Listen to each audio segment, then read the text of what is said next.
Well, good afternoon, campers. It's 13th of April. It's just after 4 o'clock, just after 1600. And I'm sat here at one of my favourite spots. I'm sat on the Drove. The Drove is now open. My mate came here last night and there's about 3 vehicles up here. I think there's about 25 now. So whether they're going to congregate or whether not, I haven't got a clue.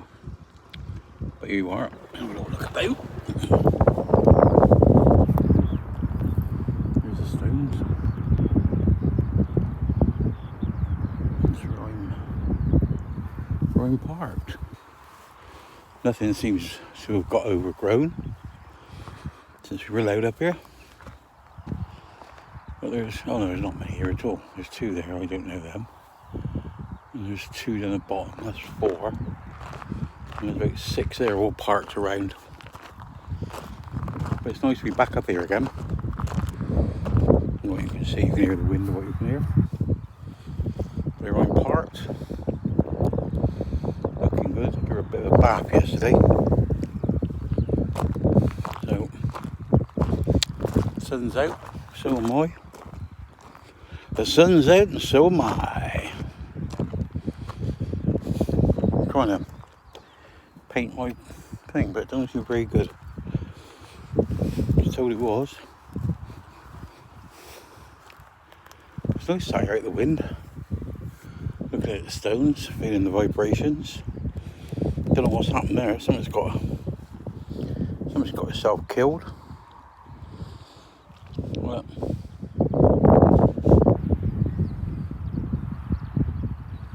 it's all open again. Yee-haw, yee-haw, yee-haw. I'm sat here. Bed made. Well, bed's always made. With me coffee. And me Eccles cake. I'm going to tell you, I was down at Winterstoke. I think it's called Winterstoke Garage. You come up from the 303, where the 303 crosses the 36 up the top of your carriageway, and basically down the other side, you're into Winterstoke. And I went to pull out after I went and got some gas. And I was not taking a lot of notice really. And I looked in my mirror back up the road, and I pulled out to come towards London, and one of these fucking rice burning crutch rockets came down the hill into the 40 limit, and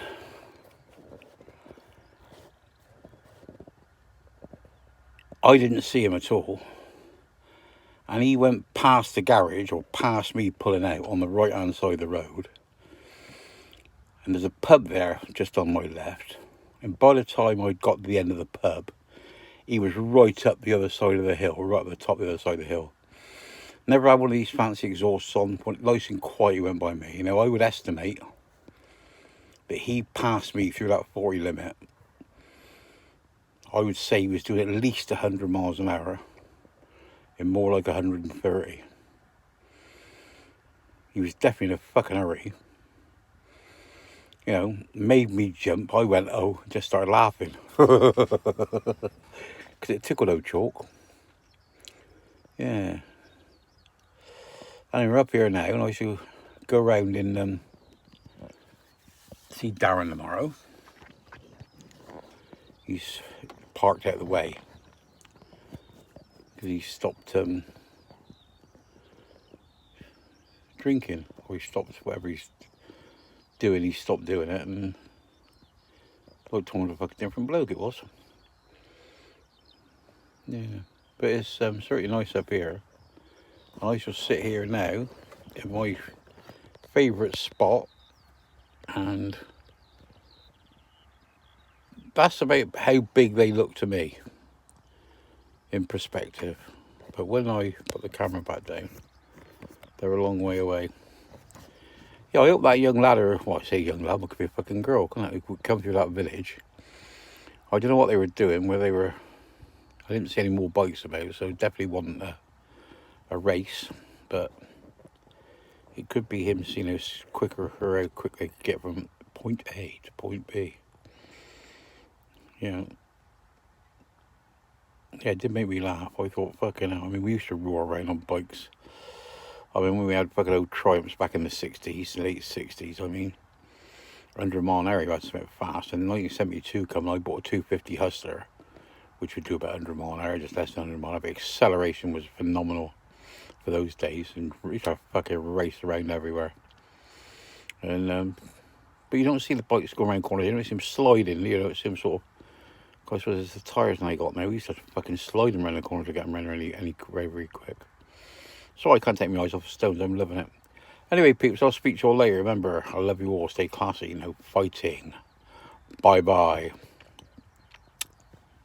And you skins.